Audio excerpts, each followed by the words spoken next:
Good morning, everyone. Welcome to this ETM Analytics and TreasuryONE market update.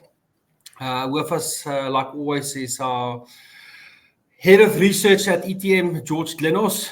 George, it's been an interesting first quarter of 2024 that we've had.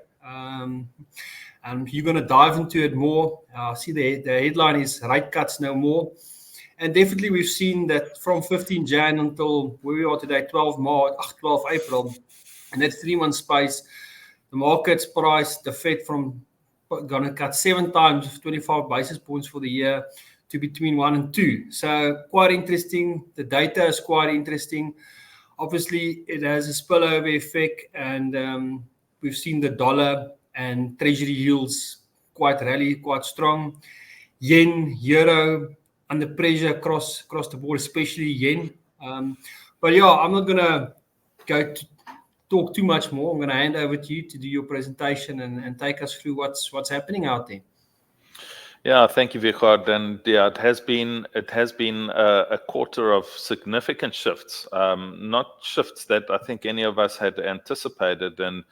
And I think one of the major reasons has been inflation. So if you take us across to that first slide, just this week we had an update to the latest US inflation data, and unfortunately it once again came in a little bit stronger than anticipated. Now, we have often correlated inflation to money supply because it's given us a great guide of where inflation in the US is supposed to be going, or where it should go, where we're anticipating it to go, primarily because we believe that inflation is a monetary phenomenon. And so if you're tightening up the monetary reins, then by definition, you should be removing the space for inflation to take hold.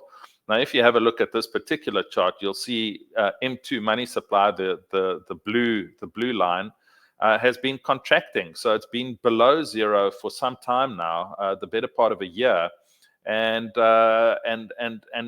remains that way. It might be less negative than it was at its peak about 6 or 7 months ago, but there is still a significant contraction in M2 money supply taking place, and one would have expected that to filter through into inflation. And yet, in the data that we had a little bit earlier this week, that black line didn't go down to resume the trend. That black line ticked up.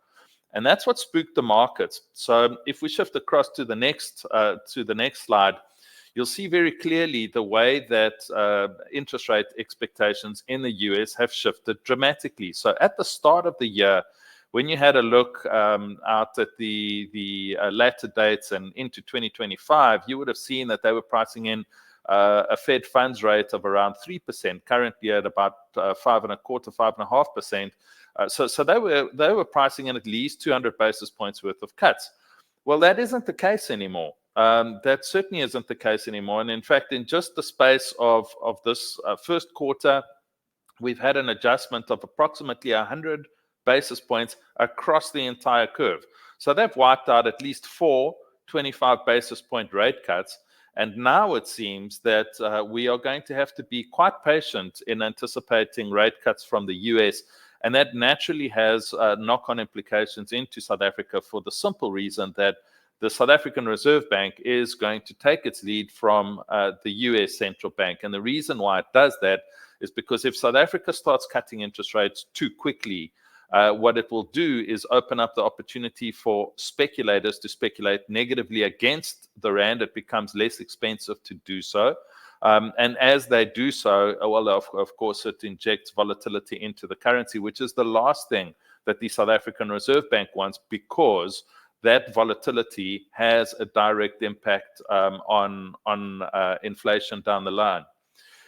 So the trajectory of inflation in the next chart shows you that the trajectories have softened, have flattened quite a bit. Before, we used to anticipate that the Fed's rate cut trajectory, which is the orange line, was going to be far steeper and narrow the gap to the blue line, which is the ECB's interest rate outlook as priced by the futures markets. Instead, what's happened is that orange line has shifted all the way back up above the Bank of England's rate cut projections. And so now you've got both the Bank of England and the Federal Reserve that have shifted up their expectations for interest rates. And so that has been a material shift, which, of course, we've got to take into consideration when looking at all the permutations and scenarios that we've got to play with. But without question, even the ECB, although it is still anticipated to cut interest rates at the next meeting and possibly by as much as 50 basis points, we still think that the ECB is going to come around to the Fed and the Bank of England's way of thinking and flatten that blue line to become less, to dip less deeply than is reflected in this particular chart. So if one has a look at overall liquidity conditions, they do still continue to tighten considerably. And the reason is, well, the central banks are still keeping interest rates relatively high. And not only are they keeping them high, but money supply is under pressure because the central banks are compressing their balance sheets. So their balance sheets are shrinking. It's very neatly reflected in this chart where you can see very clearly that bank balance sheets are compressing. And we've never seen anything quite this significant before. So this is about the most aggressive tightening we've seen in decades.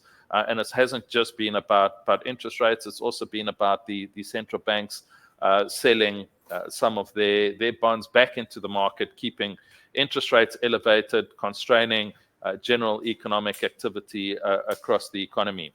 Moving forward George, can I quickly jump in there?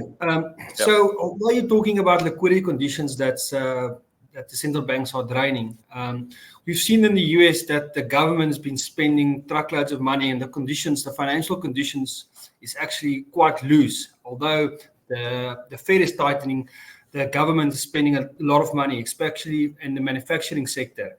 Is that related to the proxy wars in the US, and does that help drive the US exceptionalism that we're seeing at the moment?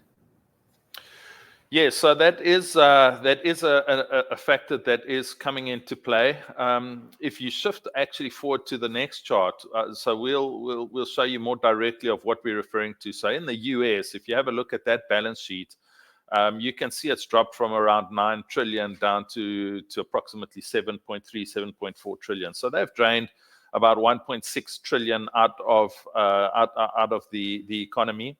But just bear in mind that all that does is effectively the central bank selling bonds back into the market. It doesn't prevent the government from borrowing money to go and spend at the same time. So we've got a tightening monetary policy that's taking place on one side. You've got fairly loose fiscal policy that's taking place on the other.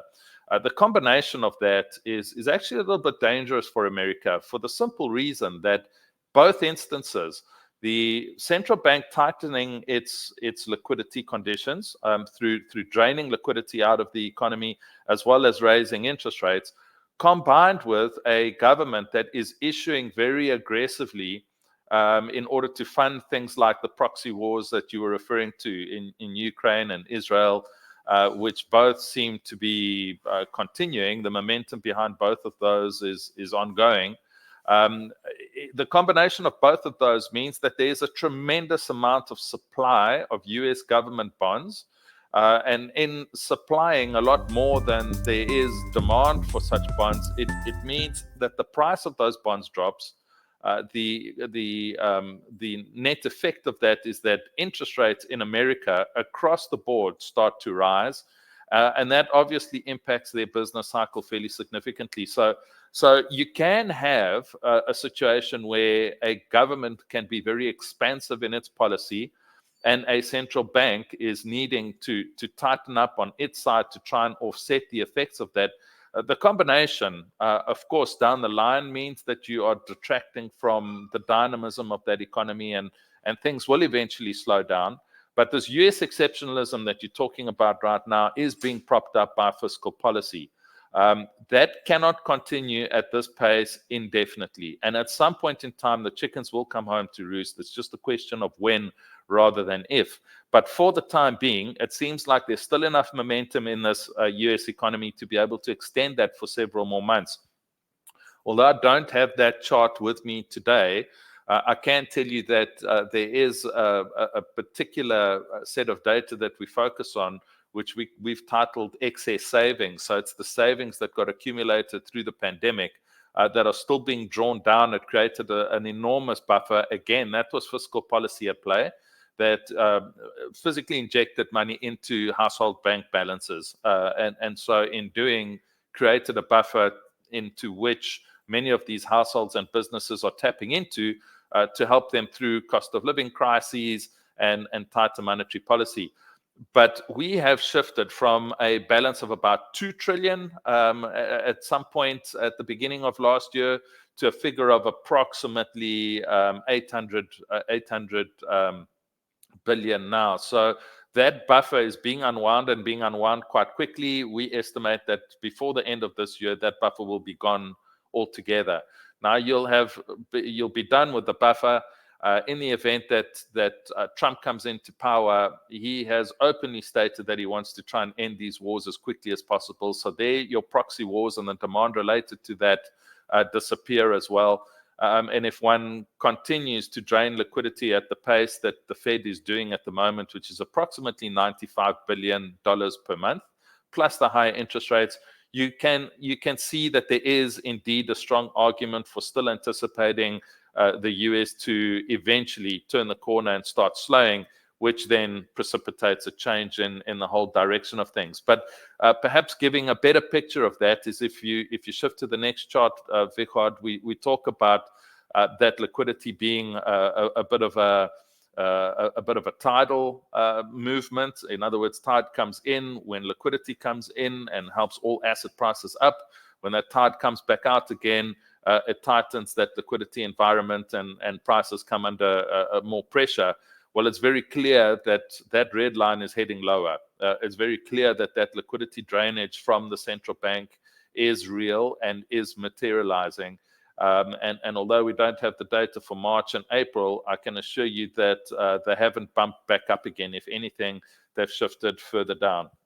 And so we do believe that the dollar's valuation at this point in time, which is in the next chart, is extremely expensive against the backdrop of a valuation which is at its highest points or close to its highest points in some 40 odd years, which in itself is significant. We are anticipating that all of these actions by the Fed and the political economy in the US is going to tip the scales away from this US exceptional growth that is being generated towards something a lot less substantial, a lot less dynamic. And in so doing, eventually the US starts to price in rate cuts. But for the time being, whilst we have all of this fiscal expenditure taking place, whilst we have an economy that is growing above expectations, and whilst we have inflation that remains stubbornly high, we have had a vast reduction in interest rate cut expectations in the US. Like Wichard said, from the beginning of the year where we were talking 6-7 rate cuts for 2024, we're now talking 2 and possibly just 1 before the end of the year. So there's been a substantial shift in interest rate cut expectations in the US, and that naturally spills over into South Africa. So if we move into the next chart, you can see the impact that all of that has had in South Africa. So in South Africa, at the beginning of the year, we were talking about anticipating 100 basis points worth of rate cuts. That's what was priced into South Africa's forward rate agreements. It's futures of short-dated interest rates. So we were talking about 100 basis points worth of cuts. That has narrowed all the way back to 0. So currently, as things stand, the first rate cut that South Africa is likely to receive, if you believe the futures markets, would be around about the third quarter of 2025. So no more are we expecting any rate cuts to materialize this year. That's also a function of inflation. If you go to the next chart, Wichard, inflation domestically has also been stubborn in coming back down again. We initially came off quite quickly. That was at the start of 2023. Inflation dropped fairly sharply, but since then it found a base, ticked back up to the upper limit of the inflation target, and remains between 5 and 6%. If you consider the US inflation picture as a bit of a barometer of what's to come in South Africa, you begin to realize that there are global inflationary pressures that are very much still alive, still related to all the money printing that took place between the major central banks around the world. That is why they are draining it back out of the system in the hope that they can dull that inflation impact and engineer a more stable price picture going forward. But that will take some time. Excuse me, that'll take some time. And in the process, we have to put up with higher interest rates as a result of all of that.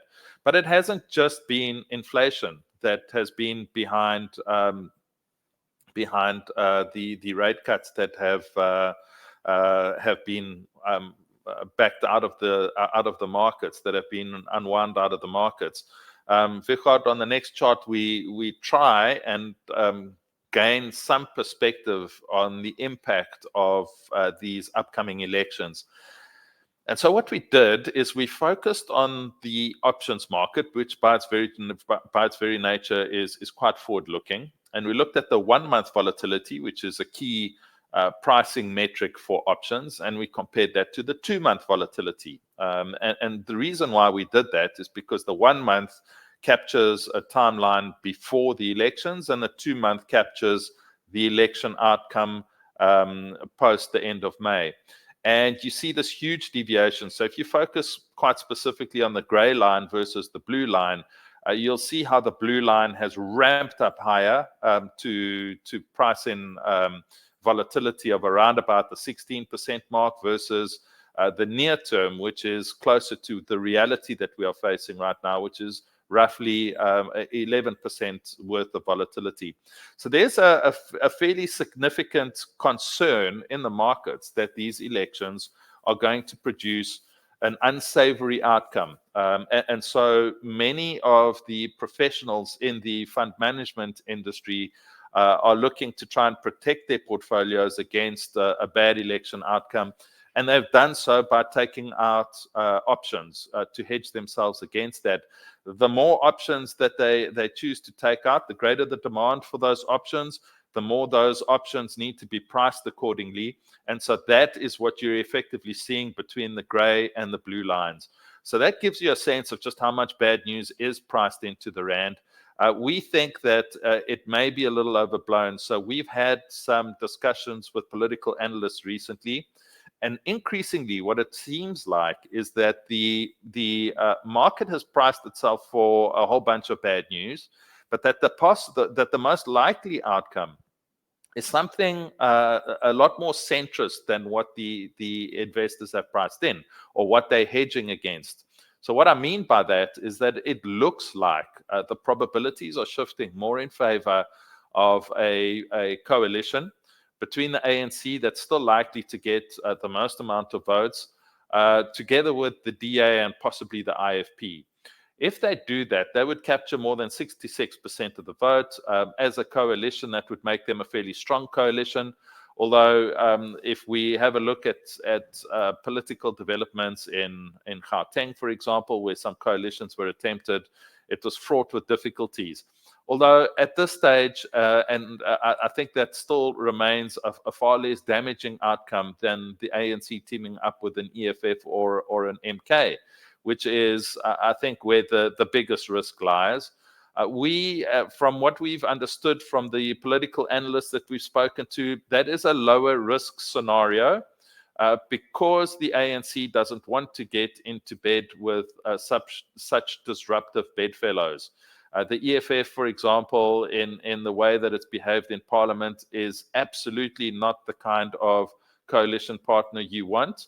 it's tantamount to having the tail wagging the dog rather than the other way around. And I don't think that the ANC would welcome that kind of disruption within its ranks. It would feel very uncomfortable with the firebrand approaches of a Julius Malema, or for that matter, a Jacob Zuma, who himself is tainted with tremendous corruption allegations, as well as having corruption cases that still need to unfold on that front when they eventually take place. So we think that as a result of this, there's an asymmetry that's built up in the market, and one that we need to be very careful of. Because whilst we have interest rates now that have reset to higher levels, as I've shown you, partly because of inflation, but also partly because of the risk that these elections bring. So there's a decent amount of carry attractiveness that South Africa will continue to enjoy going forward, which in turn helps to prop up the rand. But it isn't just these two. If we scroll forward one more, you'll see that there's also this fiscal risk that unfortunately South Africa still lives with at the moment. And you can see how much fiscal risk has been priced in from the chart on the right. Whereas during the golden period of Thabo Mbeki and Trevor Manuel as finance minister, we used to pay far less for any debt that the government used to take on, primarily because we had reduced our debt levels to just on 25% of GDP versus what we have now, which is closer to 70% or 75%. We also were running budget surpluses, and we had a credit rating that was in the A's. So we were an A-graded country. Roll forward to today, and the steady degradation that's taken place means that we pay a lot more for our debt, more than 300 basis points above coupon rates, whereas before we used to pay 400 basis points below coupon. So that's a 700 basis point swing. A 7% increase in the cost of funding yourself is substantial. And of course, it places South Africa's fiscal position and in the spotlight and under pressure.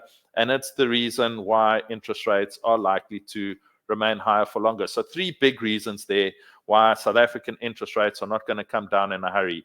First is inflation. Second is the elections.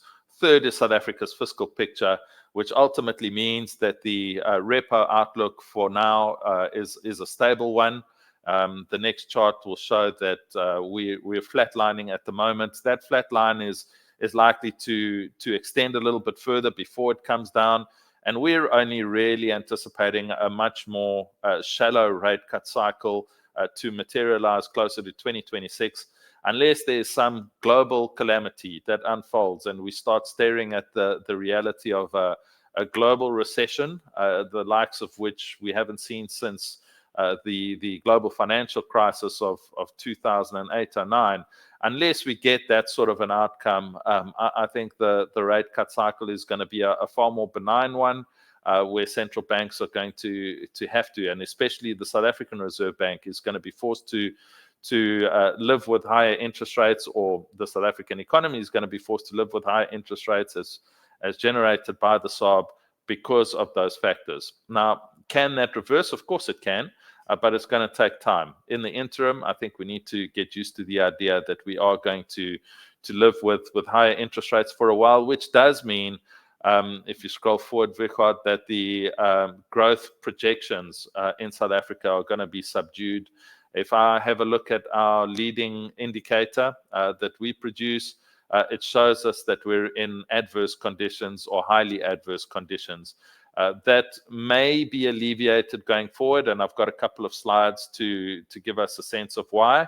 But for now, that's certainly a difficult picture. And just a reminder in this particular chart of the heavy debt concerns that are weighing on South Africa, the rand, South African bonds, and GDP combined. So again, if we roll forward, South Africa's rand's performance hasn't been that fantastic, but it has been relatively stable for a while now. It seems like quite a while ago, investors started to price in difficulties for South Africa. Those difficulties obviously translated into higher interest rates in the way that I've described them, for the reasons that I've described them. And so we have remained and continued to trade at a discount to many of the other currencies that you see there listed that are performing better than South Africa. So all we did here is we indexated the rand's performance since the beginning of 2023 and rolled that graph forward. And you can see that, okay, barring China, which is a soft peg, most other currencies have performed substantially better and are at least 10% better off than where the rand is trading at the moment, which is unfortunate, and it has impacted South Africa's inflation picture. But such is the environment that we're trading in at the moment, that South Africa has to offer these discounts in order to attract foreign capital to SA shores. So in the next chart, where you get a sense of the degree of undervaluation and against the dollar, this is just a pure nominal exchange rate basis. We're talking about an undervaluation of anywhere between 12 and 15%, which is fairly significant. I mean, if you had to take 10% of where we're trading at the moment, you're talking about chopping off at least R1.80 off the current valuation of the rand, which is substantial. All of a sudden, you're talking about a rand that's closer to 17 rand to the dollar.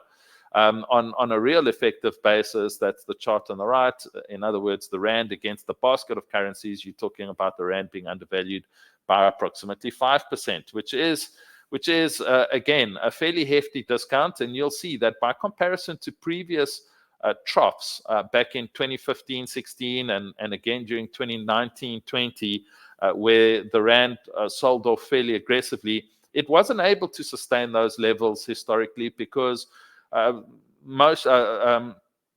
number of factors were set in motion that caused the rand to stage a recovery.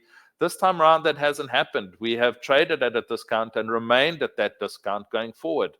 The idea that just because you're undervalued means that you should therefore appreciate has been undermined by the fact that South Africa is faced with so many risks, some fiscal, some inflationary related, some related to offshore developments. The combination of that has kept us undervalued for quite a while now. But interestingly, if we roll forward to the next chart, we've had some relief that has materialized in the past 2 weeks, and that's come through in the form of an improvement in our terms of trade. So our terms of trade all of a sudden increased. Now, what makes this fairly impressive is that took place despite the fact that oil prices rose to more than $90 per barrel. Now, you might ask yourself, well, then how on earth is it possible that, given South Africa's reliance on importation of oil, that our terms of trade have improved to the extent that they have? Well, that is reflected in this particular chart, where you see the gold price. The chart on the left is gold adjusted for inflation.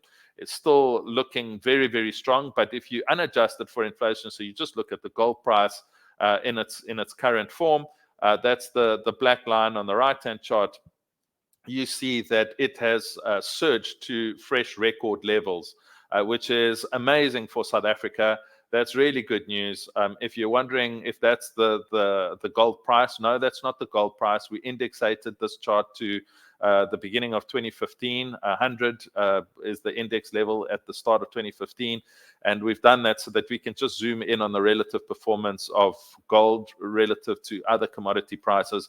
But other commodity prices have also started to tick up. So the result is that we've got an improvement in one of the big factors that drives South Africa's trade account, and that's the gold price.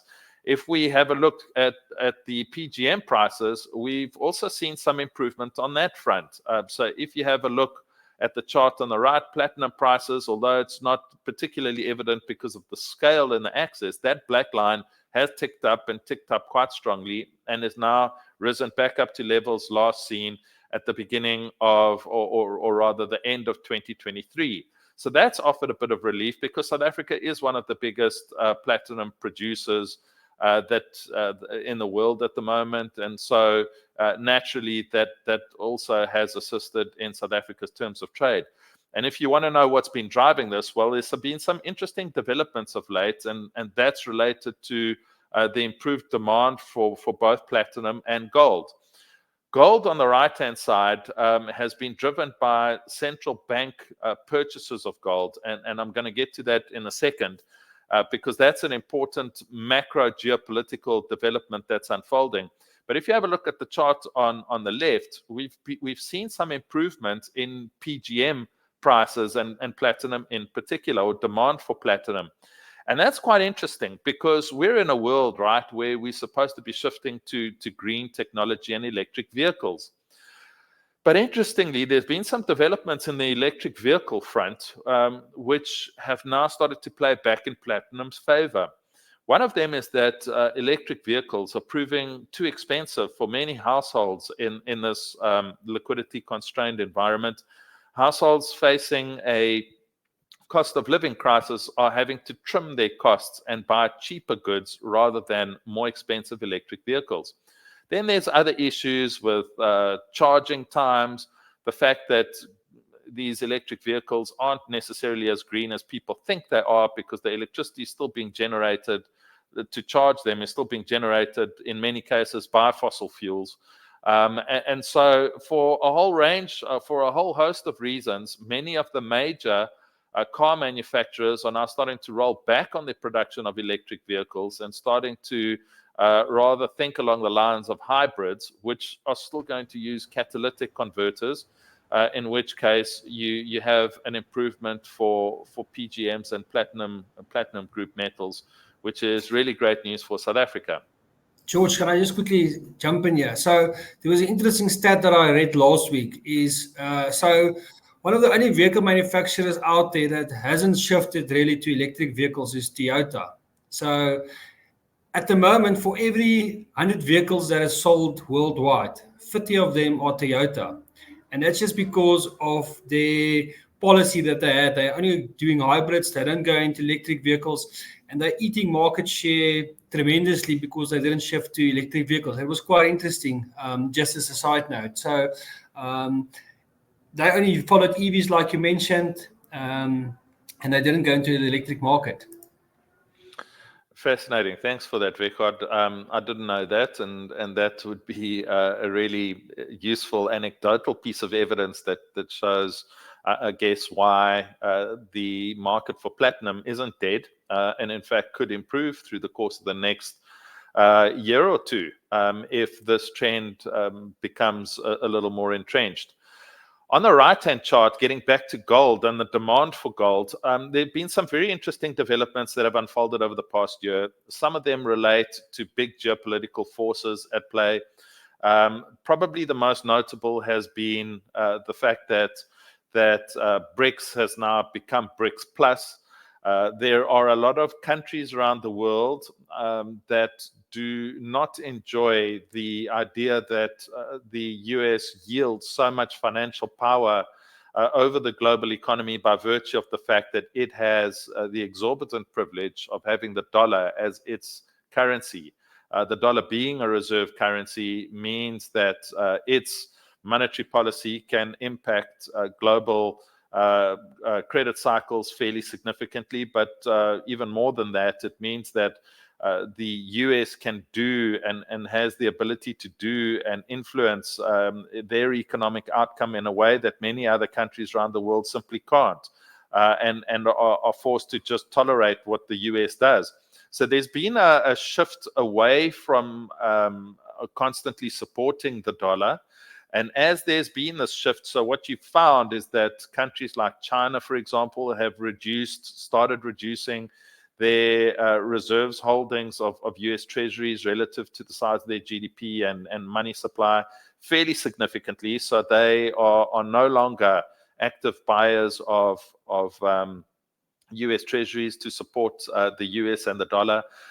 Equally, they're talking about creating some sort of a BRICS plus currency, again, which would diversify their exposure away from just America, and the GCC, in other words, the whole Middle East dollar environment is now looking at trading within their own currencies rather than the dollar. So there has been a steady geopolitical shift away from the US dollar, and instead reserves are getting built up now through gold. And it's been the case for a while now that central banks are more actively starting to boost their gold reserves. And that sort of began during COVID, and that trend has extended all the way through to what we're experiencing now.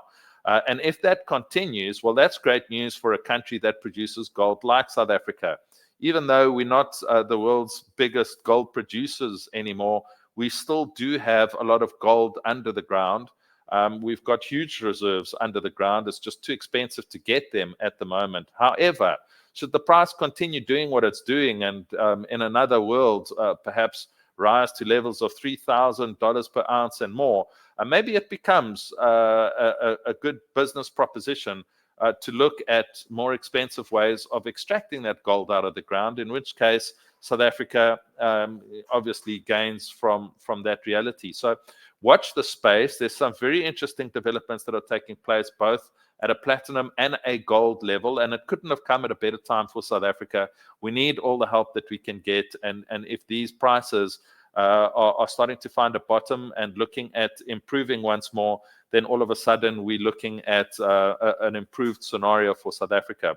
So in the last chart, or the last couple of charts, we've got the valuations that I think you've become more accustomed to. We try and isolate zones of value for exporters and importers instead of just focusing on pinpoint forecasts. If you want the pinpoint forecast, the best we can do is that red line, which is your adjusted fair value. We think that that is where the currency is going to tend to trend towards, because ultimately that's what we have, is an oscillation above and below that fair value. You will see and you will notice that the biggest undervaluation, in other words, where exporters will find the most value, is against the dollar. It has been for a while that degree of undervaluation versus the dollar has been significant, as stated.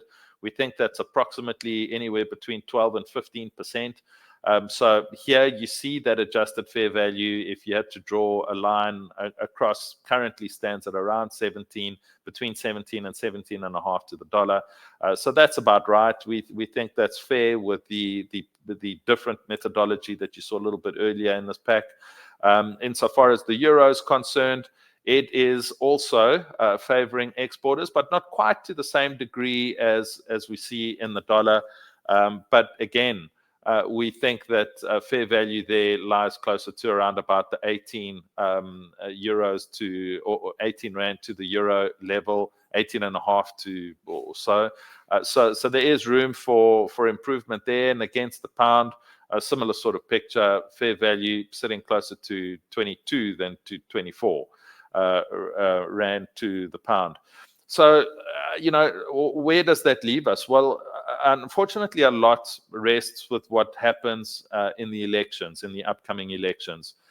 It's going to determine quite a lot, but I think it was important that I just show you just how much bad news has been priced into the rand already, and the fact that that tilts the balance of forces asymmetrically in the rand's favor.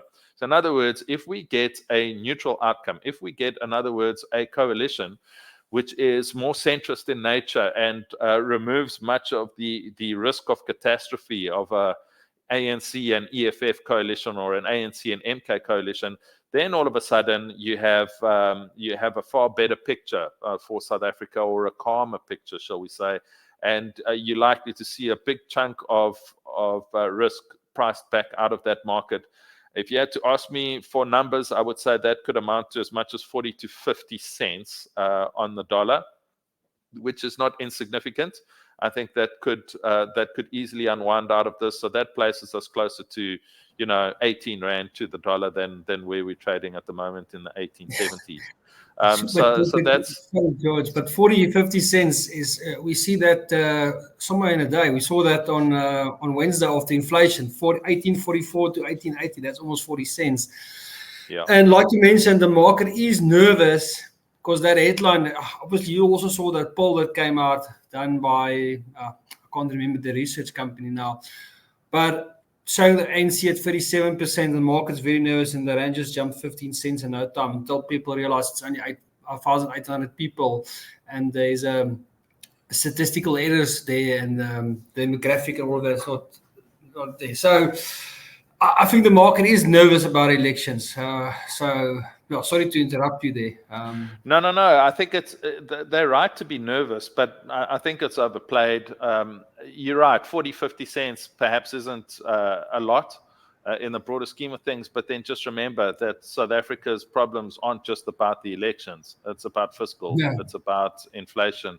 It's about malfunctioning SOEs that have imposed so much inefficiencies into the economy that we run with structurally higher inflation, despite the fact that our Reserve Bank governor wants to reduce the inflation target to 3% away from 4.5%. So, there's unfortunately a lot that South Africa still has to deal with. But I would take the 40, 50 cents off where the dollar rand is right now, just because it could have a significant impact on our inflation picture and mitigate against, for example, food inflation through parity pricing. Just because the rand is stronger, it can help offset what we've seen in grain prices, for example, that are much higher as a result of the droughts that we've seen in the north of the country. So, I'll still take the 50 cents off if I can get it, but that will only materialize if we get an ANC that looks for a responsible political partner rather than generating a coalition with the EFF or the MK. Yeah, no, thanks for that, George. It's always, like I said, that chart that you showed for the rand and the valuation against the dollar, it's for a better part of 2 years now we've been undervalued and we haven't been able to get back. And that just shows you, and again, that other chart, that the fiscal deterioration about our bond pricing, it just shows you that the currency is already nervous and was already pricing a lot of risk. If we'd taken out all those risks, we probably would have been closer to 17, like your fair value says. I think that's fair.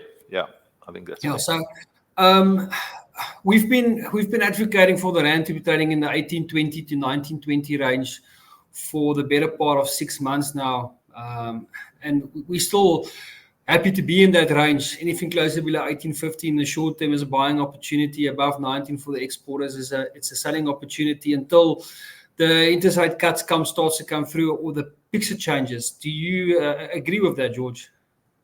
Yeah, so there's a couple of things that I think we need to just take into consideration. The first is that, as strong as the dollar is right now, as strong as the US economy is right now, it will eventually turn. And when it turns, it's going to create some opportunities for many currencies around the world to recover against the dollar. So, we may, towards the back end of this year, maybe start rethinking that broader range. For the time being, I think it's a fair range for the simple reason that even with a positive election outcome, perhaps we trade to the bottom end of that range, but we haven't tackled the elephants in the room, which is the fiscal picture and the SOE picture. And both of those remain quite negative at this point. Now, there are plans afoot to head down the privatization route and